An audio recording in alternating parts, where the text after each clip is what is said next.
Hello friends, स्वागत है आप सभी का देव स्टडी सेंटर पर। आज इस वीडियो पर हम लोग डिस्कस करेंगे प्रीवियस ईयर पेपर का। जो भी कैंडिडेट इस साल आपका बीएड का एंट्रेंस एग्जाम दे रहे हैं, तो प्रीवियस ईयर पेपर को देखना काफ़ी इंपॉर्टेंट है।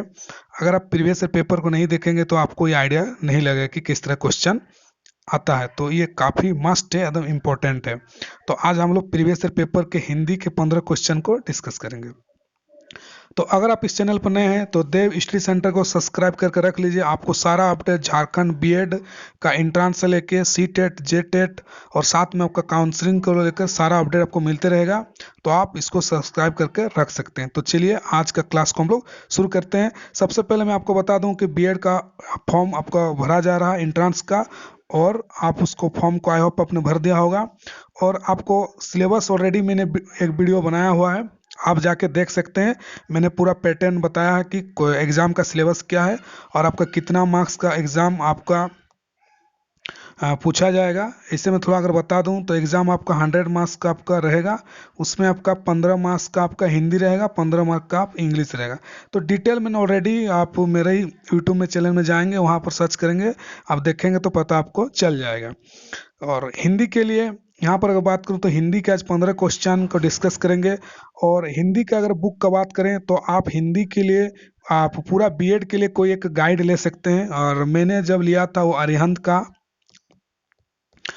का गाइड लिया था, तो मुझे काफ़ी अच्छा लगा अरिहंत, और उससे मेरा बहुत अच्छा से एग्ज़ाम भी क्लियर हो गया। और क्वेश्चन काफ़ी सिलेबस के अकॉर्डिंग वहाँ आपका रहता है, तो आप अरिहंत का ले सकते हैं। और फिर भी अगर आप और अच्छा से पढ़ाई करना चाहते हैं, हिंदी के लिए स्पेशल कोई लेना चाहते हैं, तो मैं आपको लूसेंट का आपको रिकमेंड करूंगा। लूसेंट आप हिंदी रख लीजिए। सिर्फ आप बीएड एग्जाम का नहीं, आपको आने वाला जो भी झारखंड का टीचर हो या किसी भी अदर स्टेट का टीचर हो, हर एग्जाम में आपका हिंदी का जो 15 से 20 मार्क्स का क्वेश्चन रहता है। तो आपको वहाँ पर बहुत आपको फायदा होगा। तो आप लूसेंट का रख सकते हैं। और ये आपको सारा ग्रामर जो A to Z आपको वहीं से मिले, कोई भी क्वेश्चन आपको बाहर से नहीं रहेगा। तो लूसेंट काफ़ी अच्छा है, क्योंकि मैंने पूरा किताब को पढ़ा है, हर चीज़ हर सेक्शन अच्छा से दिया है। तो आप लूसेंट को पढ़ सकते हैं। तो चलिए आज के क्लास को शुरू करते हैं। तो देखिए, ये एक बीएड का प्रीवियस क्वेश्चन है और हम लोग देखेंगे कि किस तरह से क्वेश्चन आपका पूछा हुआ है। सबसे पहला क्वेश्चन आपका स्क्रीन पर दिख रहा होगा। यहाँ देखिए, बाह्य प्रयत्न के अनुसार व्यंजनों के कितने भेद होते हैं। तो देखिए, ग्रामर क्वेश्चन है। हिंदी में भी कई बार क्वेश्चन अंदर से डीपली से पूछा जाता है, तो अच्छा से प्रिपेयर करना बहुत जरूरी है। तो इसका करेक्ट आंसर आपका बी होगा। आपका दो होते हैं, बाह्य प्रयत्न के अनुसार व्यंजनों की कितने भेद होते हैं, आपका दो भेद होते हैं। इसका करेक्ट आंसर है। बढ़ते हैं अगला क्वेश्चन, क्वेश्चन नंबर 2। तो देखिए 2 नंबर, देश विशेषण दो प्रकार से लिखे जाते हैं, 1 नंबर शब्दों में और 2 नंबर अंकों में। तो इसको हम क्या कहेंगे, इस प्रकार का विशेषण को क्या कहा जाता है। तो 2 का करेक्ट आंसर आपका 1 होगा। इसको पूर्णांक बोधक इसको कहा जाता है। इसको क्या कहा जाता है, पूर्णांक बोधक आपका कहा जाता है। बढ़ते हैं अगला क्वेश्चन, क्वेश्चन नंबर 3। यहाँ पर देखिए, जो क्रिया विशेषण दूसरे शब्दों के प्रत्यय शब्द जोड़ने से बनते हैं उन्हें डैश क्रिया विशेषण कहते हैं। तो देखिए, इसको क्वेश्चन को देखिए, जो क्रिया विशेषण दूसरे शब्दों में प्रत्यय या शब्द जोड़ने से बनते हैं उन्हें डैश क्रिया विशेषण आपका कहा जाता है। तो मान ली कोई क्रिया विशेषण है, उसमें कोई प्रत्यय शब्द उसमें जुड़ गया, तो उस क्रिया विशेषण को क्या कहा जाएगा। तो इसका करेक्ट आंसर होता है ए। आपका 3 का करेक्ट आंसर ए। उसको यौगिक कहा जाता है। उसको क्या कहा जाता है, उसको यौगिक कहा जाता है।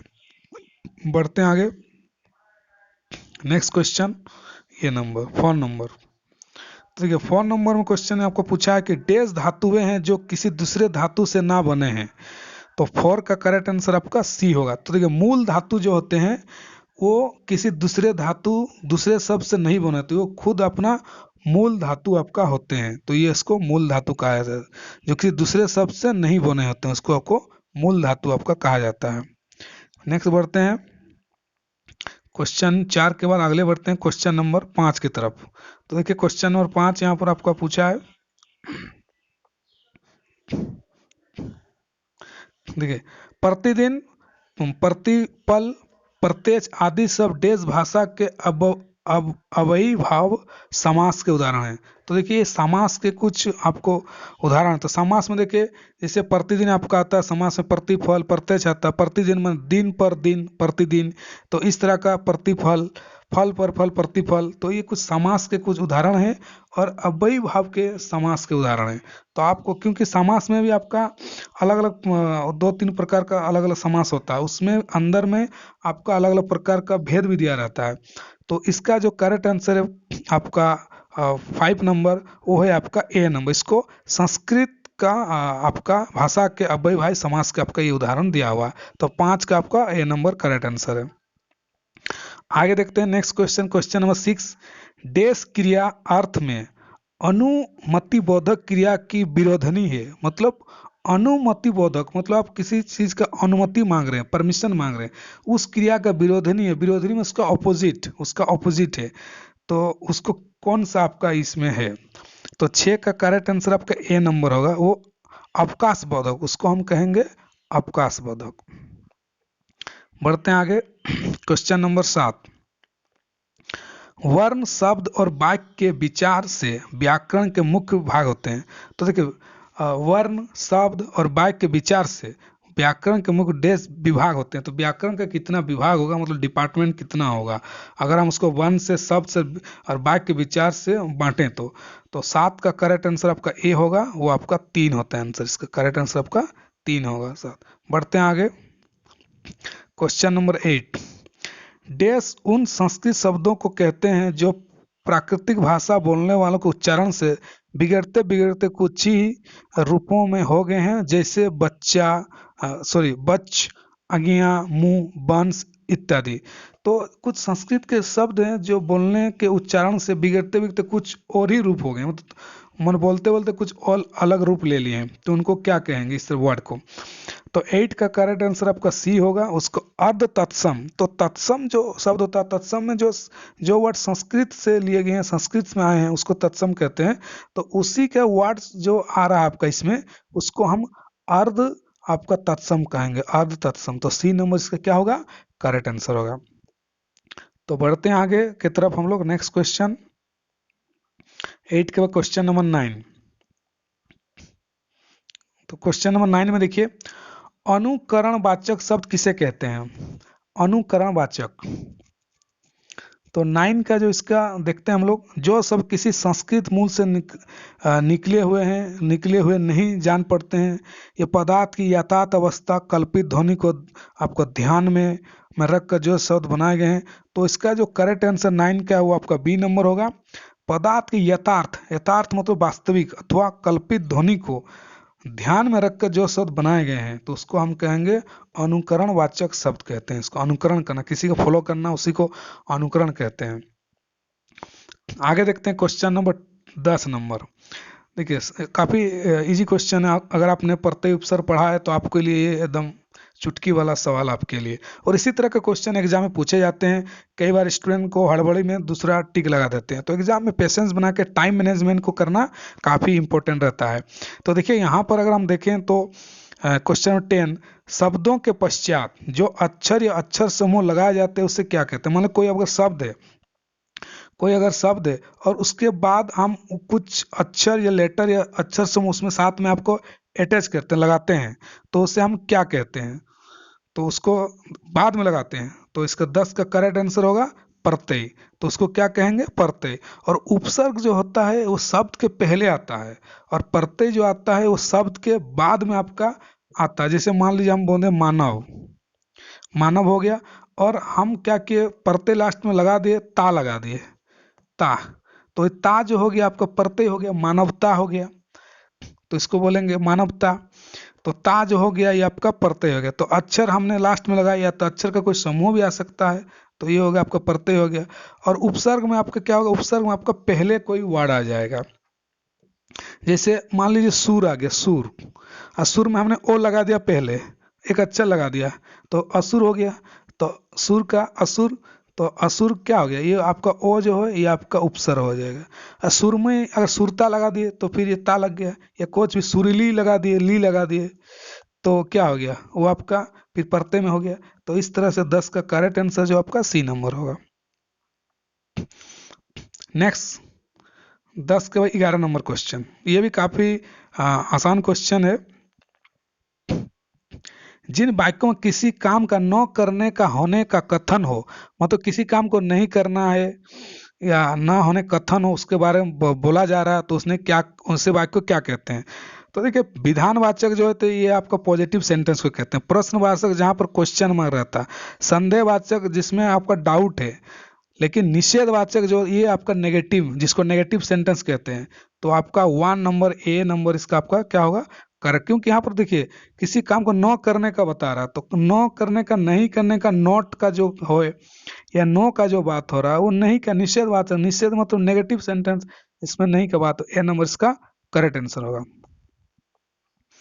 आगे बढ़ते हैं नेक्स्ट। ये भी काफी, आपने ये क्वेश्चन तो अपने 10 क्लास में अगर पढ़ा है, मैट्रिक बोर्ड एग्जाम में दिए होंगे, तो यही वाला क्वेश्चन आपका आया होगा, पक्का आया है, बहुत बार आया है। अब मुझसे दौड़ा वहीं से लग रहा है उठाया है क्वेश्चन। अब मुझसे दौड़ा नहीं जाता, ये बाइक के डेस, तो आपने 10 में पढ़ाई होगा, कृतवाच्य, कर्मवाच्य, भाववाच्य, जो आपका है उसमें 2-3 मार्क्स के एग्जाम में, आपका बोर्ड एग्जाम में पूछा जाता है, 9 में भी और 10 में भी। तो मुझसे दौड़ा नहीं जाता, तो इसमें कौन सा है? तो 12 का सही आंसर आपका सी होगा, ये भाववाच्य होता है। पहले जैसे मैं दौड़ता हूँ, वो आपका कृतवाच्य हो गया। फिर कर्म, जब कर्म आपका हो गया, जब कोई काम जो है, जैसे पढ़ना पढ़ना पढ़ना अच्छा आदत है, तो वो आपका हो गया कर्मवाचक। भाववाचक में जब कि मुझसे दौड़ा नहीं जाता, मुझसे खाया नहीं जाता, मुझसे बैठा नहीं जाता, तो सारा आपका किस में आएगा? भाववाचक में आएगा आपका भाववाचक। तो आपका सी नंबर इसका करेक्ट आंसर होगा। नेक्स्ट देखते हैं अगला। संबंध और अनुबंध डेस अव्यय के 2 प्रकार। तो देखिए, ये अव्यय से क्वेश्चन आपका पूछा है, जैसे ऊंचा, नीचा, आस पास, दूर, तो सारा अव्यय है। इसको लेकर और भी मैं अलग से आप लोगों को बताऊंगा अव्यय। तो 13 का आपका करेक्ट आंसर वो आपका ए नंबर होगा। संबंध सूचक, इसको हम अव्यय में रखेंगे। संबंध सूचक जो संबंध है, कनेक्टर, सेंटेंस कनेक्टर जो होता है, सेंटेंस को वाक्य को जोड़ता है। 13। नेक्स्ट क्वेश्चन, क्रिया विशेषण। क्रिया विशेषण किसे कहते हैं?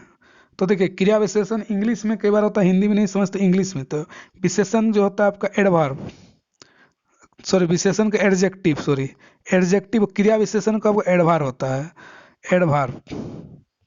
तो एडवर्ब क्या होता है? एडजेक्टिव का जो है उसी का विशेषता बताता है कि कोई चल रहा है, किस तरह से चल रहा है। जैसे एडवर्ब का मैं उदाहरण दूं, जैसे लाउडली हो गया, लाउडली। तो लाउडली में आपका क्या हुआ? लाउडली आपका एडजेक्टिव, एडवर्ब हो गया। मैं जोर से आपका चिल्ला रहा हूं, तो जोर से, तो वो क्रिया का विशेषण बता रहा, चिल्ला रहा है, आपका हो गया क्रिया, किस तरह से चिल्ला रहा, वो आपका हो गया विशेषता बता है, तो उसको बोलेंगे क्रिया विशेषण। तो 14 का करेक्ट आंसर आपका यहाँ देखें बी नंबर होगा। विधान करने वाले शब्दों विशेषता बताने वाला शब्द, जो काम हो रहा है उसका विशेषता बताया जा रहा है। जैसे वो तेजी से चल रहा है, तो यहाँ तेजी, फास्टली, क्रिया विशेषण लास्ट में इंग्लिश में एल वाई लगता है, फास्टली, स्लोली, क्विकली, तो है ना। तो ये बी नंबर इसका आपका करेक्ट आंसर है। आगे देखते हैं डेस। डेस शब्द का प्रयोग बहुधा किसी विषय के कुछ उदाहरण के पश्चात होता है।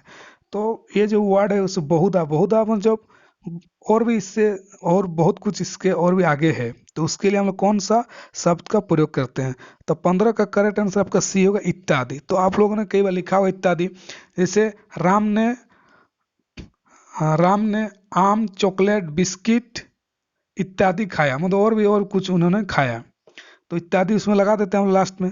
तो इसे बहुधा मतलब बहुत ज्यादा और बताने के लिए इसका हम लोग प्रयोग करते हैं। तो आई होप आपको 15 क्वेश्चन आपको समझ में आया होगा। और इसी तरह का क्वेश्चन जो है आपका बीएड एंट्रेंस में पूछा जाता है, काफ़ी इजी क्वेश्चन पूछा जाता है। अगर आप अच्छे से तैयारी करते हैं तो आपको काफ़ी अच्छा से, और कि हिंदी में आपको 15 से 15 भी स्कोर कर सकते हैं, जबकि इंग्लिश में थोड़ा अगर ग्रामर आपको स्ट्रॉन्ग करना पड़ेगा, जो कई सारे स्टूडेंट नहीं सकते हैं। लेकिन हिंदी में अगर स्कोर करते हैं तो आपको गवर्नमेंट जो आपको कॉलेज मिलना काफ़ी आपको चांस बन जाता है। तो हिंदी में आप ट्राई करिए। बाकी टीचिंग एप्टीट्यूड में, मैथ्स, रीजनिंग में आप कर सकते हैं। तो ये सब आपको छूटना नहीं चाहिए यहाँ से क्वेश्चन। साथ में आप मेरा टेलीग्राम चैनल देव स्टडी सेंटर,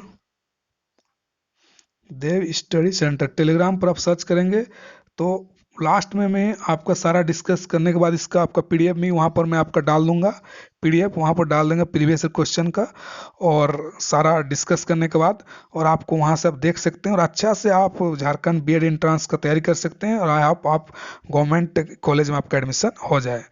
तो मिलते हैं किसी और एक वीडियो के साथ। Thank you so much.